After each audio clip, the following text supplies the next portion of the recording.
2월 첫 번째 주일 예배 자리에 나오신 모든 분들 환영하고 축복합니다. 오늘은 에베소서 강의 5번째 시간인데요. 2장 11절에서 22절 말씀 본문으로 그는 우리의 화평이신지라, 이런 제목으로 말씀 전하겠습니다. 우리가 성경을 읽다가 그러므로라는 단어가 나오면 앞에 있는 내용을 살펴볼 필요가 있겠죠. 앞에 있는 내용이 무언가 원인이 되어서 이제 그러므로 이후의 내용을 결과로 받아들이게 되는 겁니다. 그래서 우리가 지난 에베소서 강해의 앞 시간의 내용을 좀 봐야 되겠습니다. 세 번째와 네 번째의 설교 제목이 좀 비슷했어요. 알게 하소서라는 제목과 나를 알게 하소서, 이런 제목으로 말씀을 전했죠. 첫 번째 알게 하소서라는 것은 바울의 중보기도였습니다. 에베소 교회 성도들에게 하나님을 알게 하여 주십시오, 이런 기도였습니다.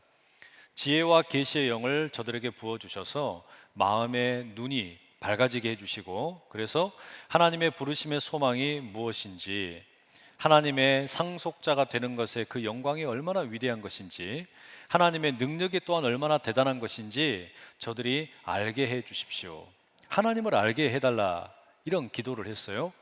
그리고 우리가 지난 시간에는 나를 알게 하소서, 이런 내용을 살펴보았습니다. 우리가 예배를 드리면서 하나님이 어떤 분인지 아는 것만큼이나 중요한 게 뭡니까? 내가 누구냐라는 거예요. 이 바울의 그런 그 연장된 기도의 내용은 결국 뭐냐면, 에베소 교회 성도들이 하나님을 아는 것만큼이나 내가 본래 허물과 죄로 인해서 죽어야 마땅한 그런 죄인인데, 하나님의 재건축 시공을 통해서 완전히 새로운 하나님의 작품이 되었다는 겁니다. 내가 이 재건축을 하나님이 거행을 하시는 데 있어서 아무런 비용도 지불하지 않고, 또 하나님께서는 나를 예수 그리스도라는 새로운 설계도로 빚으시고, 뿐만 아니라 이것은 하나님이 이미 그 시공에 모든 경험이 있으신데 예수님을 죽은 자들 가운데서 살리신 일이 있으시다라는 겁니다. 이게 우리가 지난 2시간 동안 살펴본 내용이에요. 하나님이 누구인지를 아는 것과, 그리고 내가 바로 하나님의 작품이라고 하는 것을 알게 하여 주십시오. 그리고 나서 뭐라고 이야기하냐면, 그러므로 생각하라. 오늘 본문이 시작을 합니다. 하나님을 어떤 분인지 알고 내가 누구인지 알았는데, 그러므로 한번 좀 생각을 해봐라. 뭘 생각하라는 걸까요? 11절 말씀을 제가 세번역 성경으로 읽어드리겠습니다. 그러므로 여러분은 지난날의 육신으로는 이방 사람이었다는 것을 명심하십시오. 손으로 육체에 행한 할례를 받은 사람이라고 뽐내는 이른바 할례자들에게 여러분은 무할례자들이라고 불리며 따돌림을 당했습니다. 여러분, 뭘 생각하라는 말씀입니까? 에베소 교회 성도 여러분, 당신들이 이방인이라는 것, 외국인이라는 것, 그것을 잊지 말고 기억하십시오, 이렇게 말하고 있어요. 여기서 여러분, 우리는 에베소의 이 성도들 대부분이 다 이방인이었구나, 외국인들이었구나, 이걸 알 수가 있고요. 또한 에베소의 이 편지, 에베소 편지를 받고 있는 사람들이 이방인들이었다라는 것 또한 짐작을 할 수가 있습니다. 그런데 왜 바울이 갑자기 이 에베소 성도들이 이방인이다라는 것을 이렇게 뭔가 좀 확인을 시키는 걸까요? 그 이유가 뭘까요? 아마도 그 이유는 이런 게 아닌가 싶습니다. 앞서 바울은 에베소 교회 성도들에게 하나님을 알게 되기를, 그리고 당신들이 하나님의 작품이라는 것을 알면 좋겠다, 참 멋진, 누구가 들어도 은혜가 되는 그런 이야기를 했어요. 그런데 그렇게 예배를 드리고 또는 은혜를 경험하고 현실을 마주해 놓고 보면 이와는 다른 보이지 않는 장벽들이 많이 있기 때문이 아닌가라는 생각이 듭니다. 여러분, 그러지 않습니까? 우리가 함께 예배를 드리는데 예배를 마치고 난 다음에 자리를 떠나기만 해도 무언가 보이지 않는 장벽들이 사람들 사이에 가득하다는 말이에요. 예배 자리에서 함께 모였을 때는 서로를 향해서 축복을 합니다. 당신은 하나님의 작품입니다. 당신은 하나님의 사랑을 입은 존재입니다. 이렇게 서로 아름답게 사랑과 또 축복을 나눕니다. 그러나 예배당 바깥에 나가기만 하면요, 우리도 모르는 수많은 장벽들이 가득하다는 이야기예요. 그 높은 장벽을 지금 바울이 언급을 하고 있는 겁니다. 할례를 받은 유대인들은 할례를 받지 않은 이 이방인들에 대해서 아주 적대심이 가득했습니다. 12절에 바울이 이렇게 말하죠. 이방인들은 그리스도 밖에 있었고 이스라엘 나라 밖의 사람이었다라고 말합니다. 심지어 이들은 모두가 다 외국인일 뿐이고 하나님하고는 아무런 관계가 없는 존재였다라고까지 말을 해요. 사실 여러분, 우리가 역사적으로 보면 유대인들이 이방인들에 대해서, 그러니까 외국인들에 대해서 얼마나 배타적이고 또 어떤 그 적대심을 가지고 있었나 우리 잘 압니다. 유대인들이 이방인들을 가리켜서 개라고 불렀어요. 개와 같은 존재라고 불렀다는 이야기입니다. 여러분, 개와 비교가 되는 거 어떠세요? 개보다 더한 거, 개 같은 거, 개보다 못한 거, 뭐가 좋으세요? 아무것도 좋을 게 없어요. 그런데 지금 유대인들은 이방인을 그렇게 불렀다는 이야기입니다. 왜 그랬을까? 아마 이유가 있겠죠. 사실 여러분, 유대인들은 자긍심이 대단한 사람들이었습니다. 그 이유는 하나님께서 우리 민족을 특별히 선택을 하셨다. 아브라함을 선택하시고 아브라함의 후손들을 통해서 모든 민족에게 복을 주시겠다 약속을 하셨을 뿐만 아니라 우리 이스라엘을 온 민족의 이방의 빛이 되게 하시겠다, 이렇게 하나님이 약속을 주셨단 말이죠. 그러니 자부심을 가질 만합니다. 문제는 뭐냐? 유대인들이 하나님께서 자신들에게 맡기신 그 소명, 이 사명에 대해서는 다 잊어버리고 하나님은 우리만 사랑해, 하나님은 나만 사랑해, 이런 어떤 삐뚤어진 편견 또는 편애, 이런 생각에 빠져든 게 문제였습니다. 특별히 바로 그런 어떤 이방인들에 대한 어떤 그 적대감이 더 심해진 것은, 그리고 삐뚤어지는 어떤 그 자부심, 그것은 사실은 역사적으로 보면 이스라엘 민족이 이 바벨론에 의해서 나라가 망해버렸기 때문에 그런 것은 아닐까 짐작이 됩니다. 바벨론이 쳐들어와 가지고 나라가 망했죠. 뿐만 아니라 이스라엘의 자존심이라고 할 수 있는 성전을 짓밟아 버렸습니다. 성벽이 다 무너졌습니다. 이래 놓고 보니까 저 외국인들, 저 이방인들 너무너무 싫은 거예요. 그래서 개라고 불렀던 것이죠. 14절에 보면 중간에 막힌 담이라는 표현이 있습니다. 이 담이 막혀 있다. 어디에 담이 막혀 있는 겁니까? 유대인들과 이방인들 사이에 담이 막혀 있다는 겁니다. 그런데 이것을 예루살렘 성전을 우리가 보면 알 수가 있어요. 헤롯 임금이 유대인들의 환심을 사기 위해서 이 예루살렘 성전을 다시 재건을 하게 되죠. 그런데 이 예루살렘 성전이 가만히 보니까 도시의 가장 높은 곳에 이렇게 건축이 됩니다. 그리고 성전을 둘러싸고 제사장의 뜰이라는 것이 마련이 됩니다. 그리고 그 동편에 이스라엘 남성들을 위한 뜰이 만들어지고 거기에서 조금 더 동편에 이제 이스라엘 여성들을 위한 뜰이 만들어집니다. 이처럼 예루살렘 성전, 그리고 제사장의 뜰, 이방 이스라엘 남성들, 이스라엘 여성들을 위한 이 모든 공간은 그 높이가 다 똑같았어요. 그런데 이방인들의 뜰 역시 있었는데 이것은 이제 단차가 있었습니다. 그 자리에서 상당히 밑으로 내려와서 이방인의 뜰이 있었다는 이야기예요. 그러니까 어떻습니까? 하나님께서 성전에 계신다면 하나님과 나란히 제사장, 이스라엘 남성들, 이스라엘 여성들이 있고, 그리고 그보다 낮은 곳에 외국인들, 이방인들이 있다, 이런 식의 구도를 지금 보여주고 있는 것이죠. 심지어 여러분, 이 이방인들은 이런 어떤 이방인의 뜰에 모여서 성전을 볼 수는 있지만 그 안에 들어갈 수는 없었어요. 이방인들이 성전을 바라보는 것은 괜찮지만 들어가는 것에 대해서는 철저하게 금했다는 이야기입니다. 유대인의 역사가인 요세푸스가 쓴 책 중에 유대 고대사라는 책이 있습니다. 거기에 보면 이런 내용이 있습니다.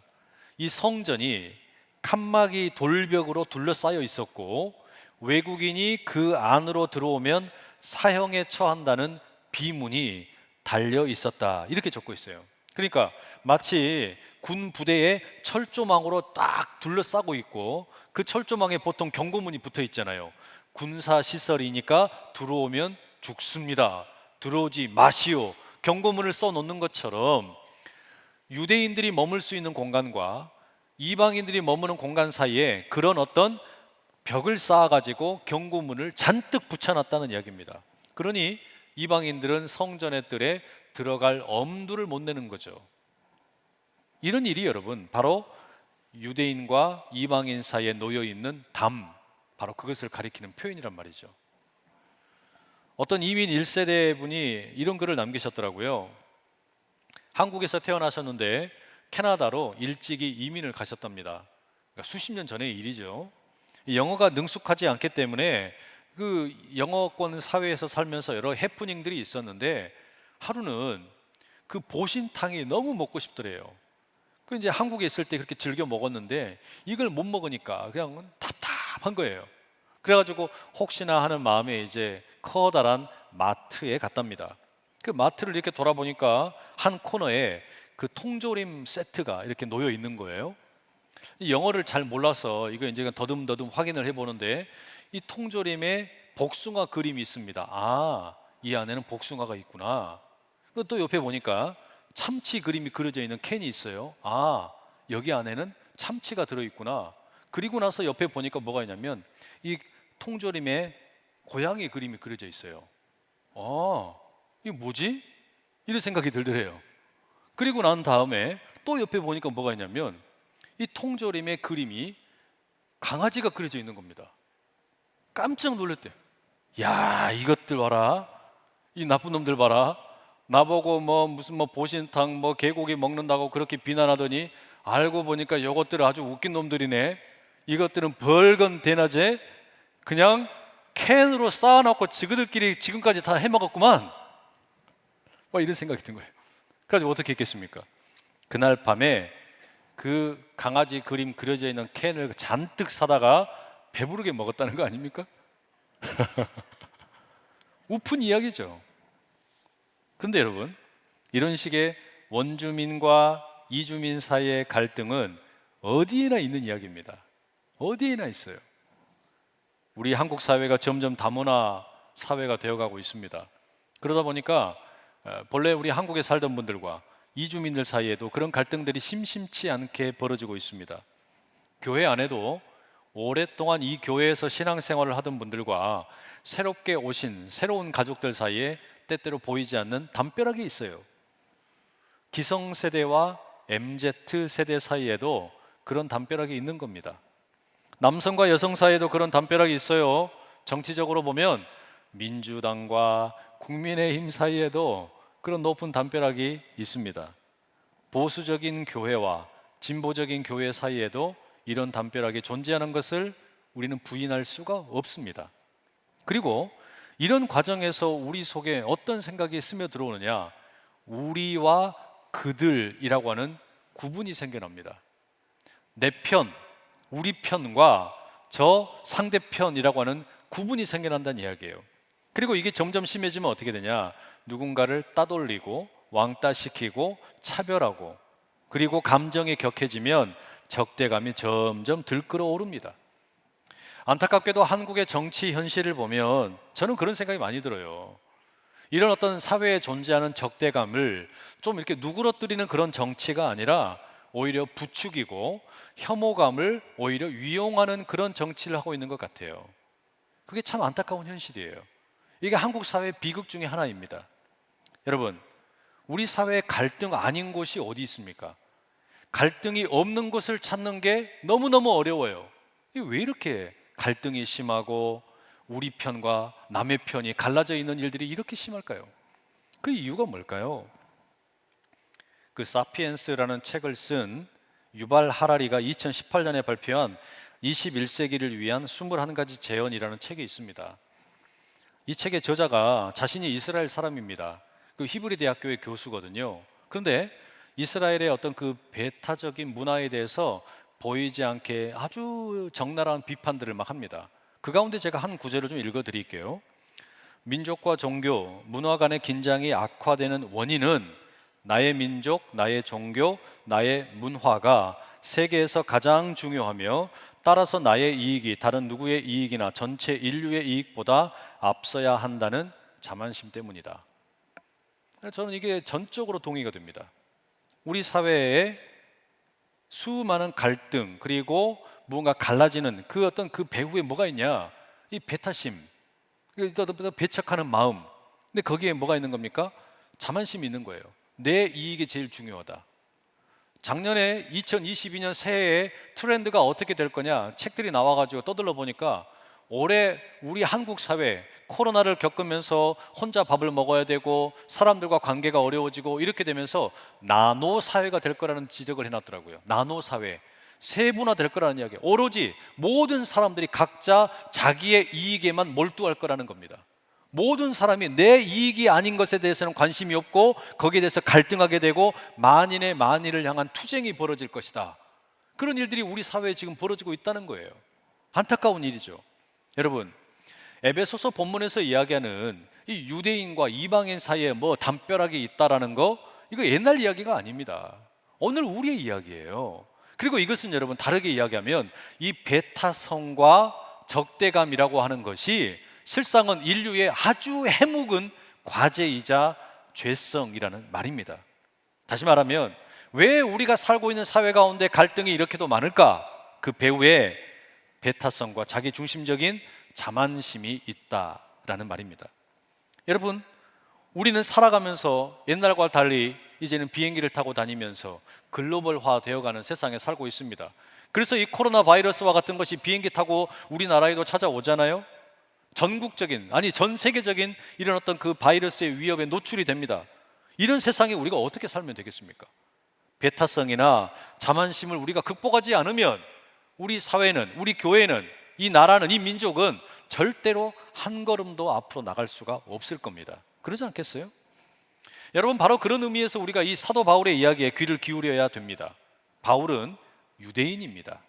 그것도 보통 유대인이 아니라 철저하게 율법을 준수했던 사람입니다.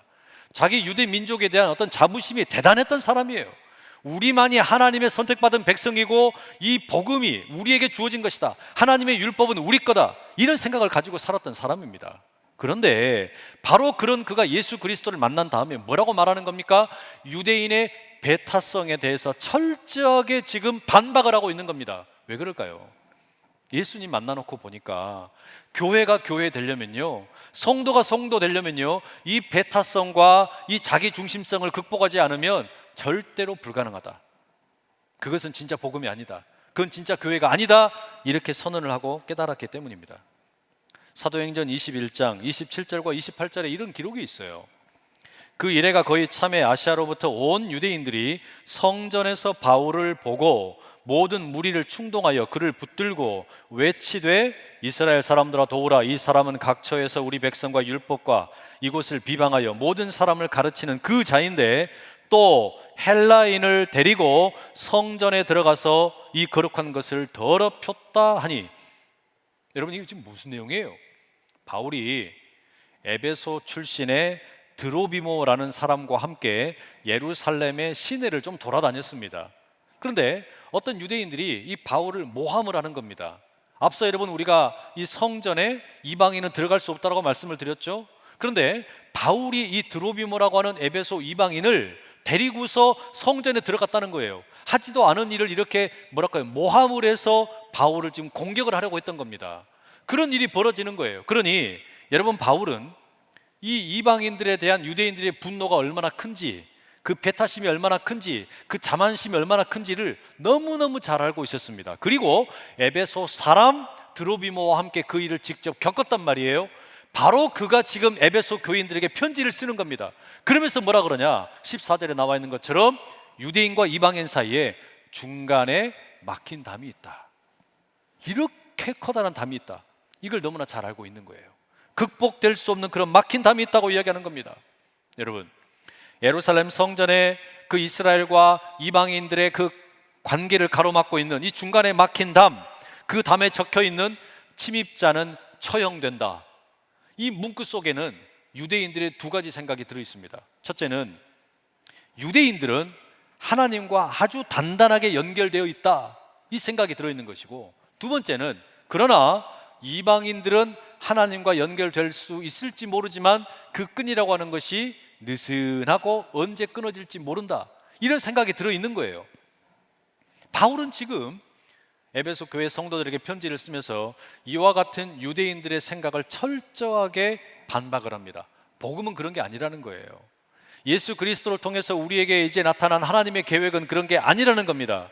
유대인들의 배타성이라든지 자만심을 뛰어넘어서 예수 그리스도의 복음은 온 인류를 위한 것이다, 이렇게 선포하고 있는 겁니다. 이런 이해를 가지고 여러분 14절에서 18절까지 오늘 본문의 말씀을 제가 세번역 성경으로 한번 읽어드릴게요. 한번 가만히 귀 기울여 보십시오. 그리스도는 우리의 평화이십니다. 그리스도께서는 유대 사람과 이방 사람이 양쪽으로 갈라져 있는 것을 하나로 만드신 분이십니다. 그분은 유대 사람과 이방 사람 사이를 가르는 담을 자기 몸으로 허무셔서 원수된 것을 없애시고 여러 가지 조문으로 된 계명의 율법을 폐하셨습니다. 그분은 이 둘을 자기 안에서 하나의 새 사람으로 만들어서 평화를 이루시고 원수된 것을 십자가로 소멸하시고 이 둘을 한 몸으로 만드셔서 하나님과 화해시키셨습니다. 그분은 오셔서 멀리 떨어져 있는 여러분에게 평화를 전하셨으며 가까이 있는 사람들에게도 평화를 전하셨습니다. 이방 사람과 유대 사람 양쪽 모두 그리스도를 통하여 한 성령 안에서 아버지께 나아가게 되었습니다. 얼마나 아름다운 말씀인지 몰라요. 여러분, 이 말씀이 어렵게 다가오실지도 몰라요. 그러나 집에 가셔가지고 이 말씀을 곱씹어 보면서 읽고 또 읽으시기를 간곡히 부탁을 드립니다. 사람들이 교회를 다니면서 성경을 읽으면서 복음에 관심이 없어요. 복음이 뭐냐? 복음이 진짜 복음이 뭐냐? 여기에 복음의 진수가 들어있는 겁니다. 바울이 여러분 지금 뭐라고 이야기한 겁니까? 복음이라고 하는 것을 이야기를 하는데 뭐라고 이야기하는 거냐면, 우리가 예배를 드리는데 왜 예배를 드리냐? 하나님을 알기 위해서, 하나님이 어떤 분인지 알기 위해서 예배를 드려요. 또 우리가 왜 예배를 드리냐? 내가 누구인지 알기 위해서, 내가 하나님의 작품이라는 것을 알기 위해서, 깨닫기 위해서 예배를 드립니다. 근데 그게 전부냐? 그게 전부가 아니라는 말이에요. 덧붙여서 뭐라고 말하는 겁니까? 그러므로 생각하라는 거예요. 그러므로 생각하라.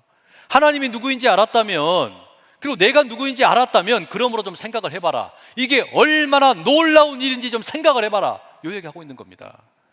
유대인과 이방인 사이에 절대로 극복될 수 없고 넘어설 수 없을 것처럼 보이는 그 담이 있는데, 이 담을 예수님께서 자기 육체로 부셔버리셨다는 거예요. 이게 복음이라는 거예요. 그래서 하나님의 그 구원의 계획이라고 하는 것이 유대인들을 향한 것만이 아니고 모든 이방인들까지, 모든 사람들에게 차별 없이 이루어지는 것이라는 거예요. 여러분, 여기에 지금 들어있는 그 함의가 무엇이겠습니까? 우리 안에 있는 갈등, 우리 안에 있는 보이지 않는 담벼락들, 그거 당연하게 여기지 말라는 이야기예요.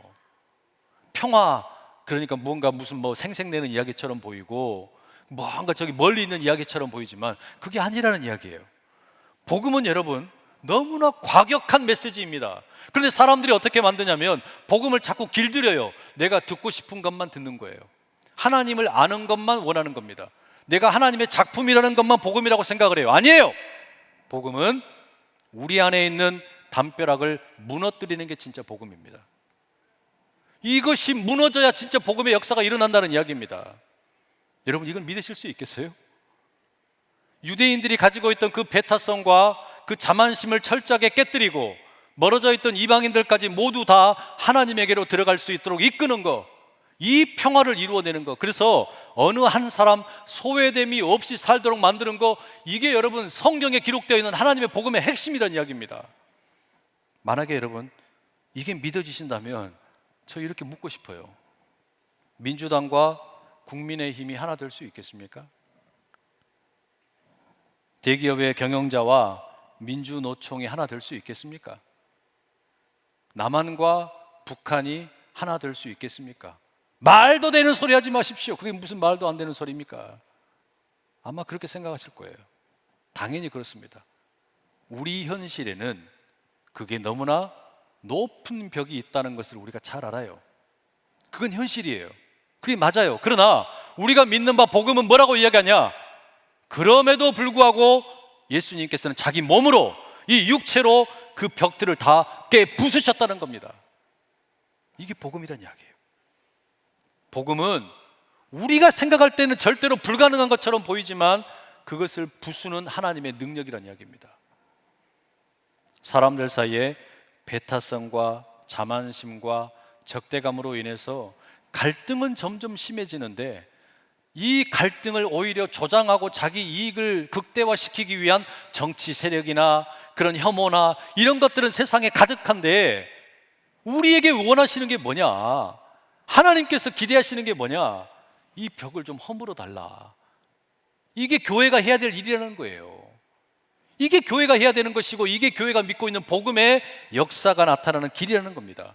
그러니 여러분, 예수 그리스도 안에서 심지어 말도 안 되는 것 같지만 민주당과 국민의힘도 하나 될 수 있는 거예요. 경영자와 민주노총도 하나 될 수 있는 겁니다. 남한과 북한도 체제가 다르고 분단된 역사가 아무리 오래되었어도 하나 될 수 있는 거예요. 우크라이나를 사이에 두고 미국과 러시아가 지금 전쟁을 벌이냐 마냐 문제가 있는데 그것마저도 하나 될 수 있다는 말입니다.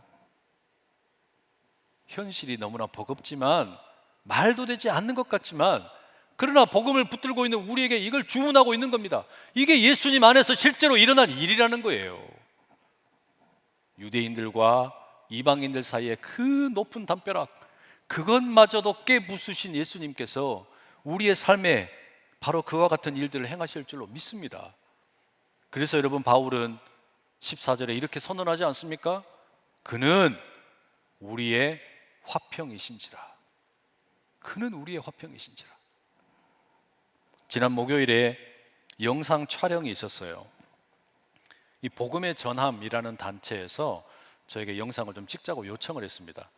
이 단체가 이 온라인 시대에 어떻게 하면 예수를 모르는 분들에게, 또 가난한 성도들에게 이 복음의 이야기를 조금 더 쉽게 전할 수 있을까, 이제 그런 어떤 그 취지를 가지고 다양한 주제로 영상을 찍는데 저에게도 하나 찍어달래요. 제가 하나 주제를 골랐는데 뭘 골랐냐면, 기독교는 왜 이렇게 배타적입니까? 기독교는 왜 예수님만 믿어야 된다고 말합니까? 여기에 대한 이야기를 좀 나누고 싶었어요. 그 내용을 찍었는데 이런 이야기를 제가 말했습니다. 여러분, 사람들이 왜 종교를 가질까요? 우리가 종교를 갖는 이유는 아마 도무지 머리로 이해되지 않고 경험적으로 해명되지 않는 이상한 일들이 많기 때문에, 그렇죠? 과거에도 그랬고 오늘날도 그렇고 무언가 해명되지 않는 일들이 너무나 많기 때문에 그것을 신비의 영역 가운데, 초월의 영역 가운데 확인하고 싶어서 사람들이 종교를 찾습니다. 그게 종교를 찾는 이유예요. 그런데 이 종교에 대해서 사람들이 이해하는 걸 가만히 보면 어떻게 이해하는가? 등산로처럼 이해하는 경우가 참 많더라고요. 제가 그 한라산의 백록담 그 정상까지 올라간 적이 딱 한 번 있습니다. 우리 목사님들과 함께 간 적이 있었는데요. 그 등산로를 이제 찾아보려고 하니까 시간은 좀 오래 걸리지만 완만한 등산로가 있고요. 시간은 좀 단축이 되는데 가파른 등산로가 있더라고요. 근데 사람들이 종교를 생각할 때 뭐라고 생각하냐면, 결국 세상의 종교는, 이 모든 종교는 다 저기 높은 산 정상까지 가기 원하는 각각의 등산로일 뿐이다, 이렇게 생각을 하는 거예요. 그러니까 기독교도 등산로의 하나이고, 불교도 이렇게 가는 등산로이고, 저 이슬람교도 이렇게 가는 등산로이고, 이렇게 생각을 하더라는 거예요. 그게 종교라고 생각을 하는 겁니다. 그런데 성경에 기록되어 있는 예수 그리스도의 복음은 이런 이해로는 충분히 해명이 되지 않습니다. 이게 무슨 말이냐면, 사람들이 그게 무엇이 되었든 저기 정상까지 올라가고 싶어 해요. 이해되지 않는 일이 인생에 너무 많으니까. 그래서 뭐 그게 자기 비움이 되었든 구원이 되었든 안식이 되었든 그런 것들을 위해서 종교에 귀의를 하게 되는데, 기독교의 메시지는 참 이상해요. 그게 뭐냐? 우리가 그렇게 노력을 해가지고 위로 올라가려고 하는 이 종교의 의미를 완전히 뒤집어 버립니다. 저 위에 계신 분이 우리에게로 내려오셨다는 거예요. 우리가 저 위에 올라가서 만나야 할 것 같은 분이, 저 하늘에 계신 분이 우리에게 내려오셨다는 겁니다. 이게 기독교의 출발입니다. 기독교는 바로 거기에서부터 출발하는 거예요. 그렇기 때문에 여러분, 기독교는 어떻습니까? 저기 위에 계셔야 될 하나님의 아들이 예수 그리스도께서 우리에게 내려오셨다, 여기에서부터 출발하기 때문에 여타의 다른 종교와 다른 길일 수밖에 없다는 이야기예요. 심지어 이렇게 내려오신 예수님의 모습을 가만히 보니까 무슨 엄청난 무슨 뭐 슈퍼 히어로가 아니에요. 무슨 막 어떤 신적인 존재가 되어가지고 사람들을 군림하는 그런 왕이 아닙니다. 폭군이 아니에요. 가만히 보니까 예수님 우리하고 다를 바가 하나도 없습니다. 가난한 목수의 아들로 태어나셔가지고 평범하게 사시다가 심지어 그 우리와 똑같이 죽임을 당하셨습니다. 자기 죄 때문이 아니라 다른 누군가를 위해서 이타적인 죽임을 당하신 거예요. 그런데 하나님께서 그 예수님을 죽은 자들 가운데서 살리셨다, 여러분, 이게 복음 아닙니까? 저는 여기서 여러분, 오늘 우리 에베소서의 말씀에 비유하자면 그게 뭡니까? 저 높은 곳에 계셔야 될 분이 이 밑에 내려오셔서 무슨 일을 하셨나 보니까 이 땅의 현실 가운데 수많은 담벼락들이 너무너무 많아요. 사람들 사이에 갈라진 게 너무너무 많아요. 그런데 예수님께서는 그 십자가의 자기 육체를 찢으심으로, 그 육신으로 담벼락을 다 부딪혀서 깨부수셨다는 겁니다. 왜? 가까이에 있는 사람에게도 평화를 주시고 멀리에 있는 사람에게도 평화를 주시기 위해서 우리 주님이 그렇게 하셨다는 거예요. 저는 이 복음이 너무 좋습니다. 저는 이 복음이 너무너무 기가 막힌 거예요.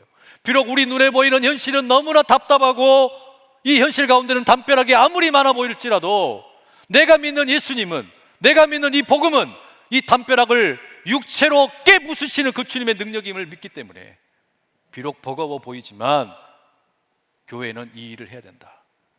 우리는 이걸 믿고 나가는 곳이다.